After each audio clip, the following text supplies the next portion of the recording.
बाहर लाया जाता है। हे भगवान, ये मेरी बहू को क्या हो गया? एक्सीडेंट हो गया माँ जी। अरे लेकिन ये कैसा एक्सीडेंट है? चोट तो कहीं नजर नहीं आ रही। अरे माँ जी, दिमाग में अंदरूनी चोट लगी है और ये अपनी याददाश्त खो बैठी है। हैं? मेरी बहू याददाश्त खो बैठी है?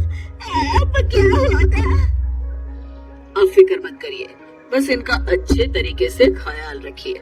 मैंने दवाइयाँ दे दी हैं, अब मैं चलता हूँ। अगले दिन, अब तेरी तबीयत कैसी है बहू? बहू?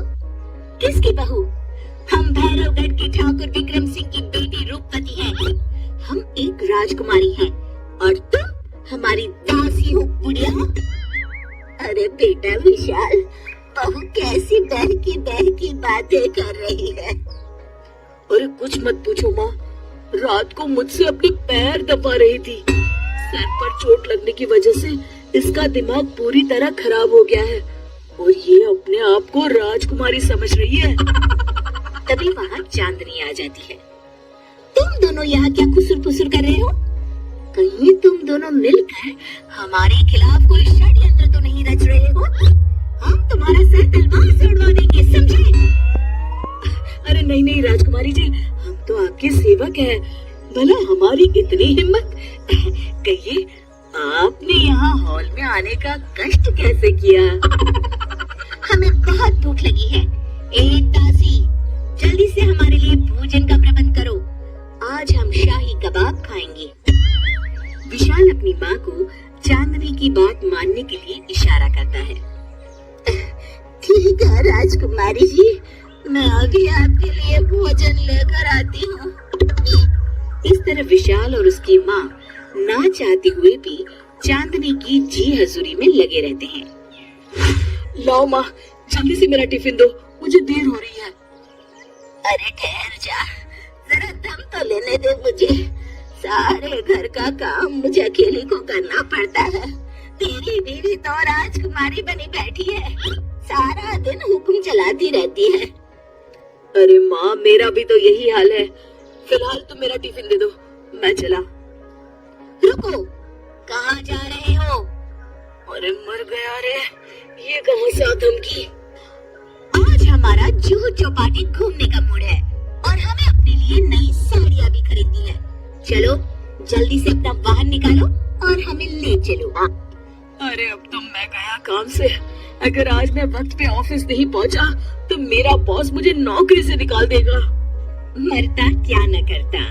आखिरकार विशाल चांदनी को घुमाने ले जाता है और चांदनी अपने लिए ढेर सारी शॉपिंग भी करती है। ए दासी, टीवी पर कपिल शर्मा के आने का समय हो गया है, जल्दी से टीवी शुरू करो। अरे वाह, कपिल शर्मा तुझे याद है, बाकी कुछ याद नहीं। बहू, तू तो बड़ी चालू लगती है, अपने फायदे की हर चीज तुझे याद रहती है। मैं तो तेरी इस अजीब बीमारी से परेशान हो गई हूँ। अगले दिन, अरे डॉक्टर साहब, आप इतने दिन से मेरी बहू का इलाज कर रहे हैं, लेकिन उसकी बीमारी तो सुधरने के बजाय और बढ़ती जा रही है। अरे माँ जी, ये दिमागी बीमारी है, बेचारी की याददाश्त चली गई है, वापस आने में थोड़ा वक्त तो लगेगा ही ना। गायत्री डॉक्टर से बात कर ही रही होती है कि तभी उसकी पुरानी सहेली शीला वहाँ आ जाती है। शीला को देख अचानक डॉक्टर घबरा जाते हैं। अच्छा माँ जी, मुझे एक मरीज को अर्जेंट देखने जाना है, मैं चलता हूँ। ये कौन था? अरे अब क्या बताऊँ शीला, एक एक्सीडेंट में मेरी बहू की याददाश्त चली गई है। ये डॉक्टर उसका इलाज कर रहा है। ये डॉक्टर कब से बन गया? अरे ये तो चमन पान वाले का लड़का है, सारा दिन नौटंकी करता रहता है। अच्छा तो ये बात है, अब मैं समझी। मेरी बहू और ये पान वाले का लड़का दोनों मिलकर मुझे बेवकूफ बना रहे थे। चल तू मेरे साथ। गायत्री शीला को एक बड़ा सा डंडा हाथ में देकर अपनी बहू चांदनी के कमरे में ले जाती है। बहू, ये मेरी सहेली है, एक डाक जैसे न जाने कितनों का इलाज 2 मिनट में कर दिया है।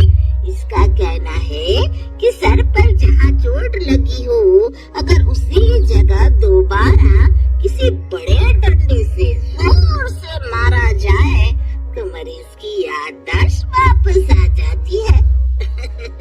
देख, हम डंडा भी लाए हैं। अपनी सास की बातें सुनकर और हाथ में बड़ा डंडा देख चांदनी घबरा जाती है। अरे बाप रे, मैं तो फंस गई।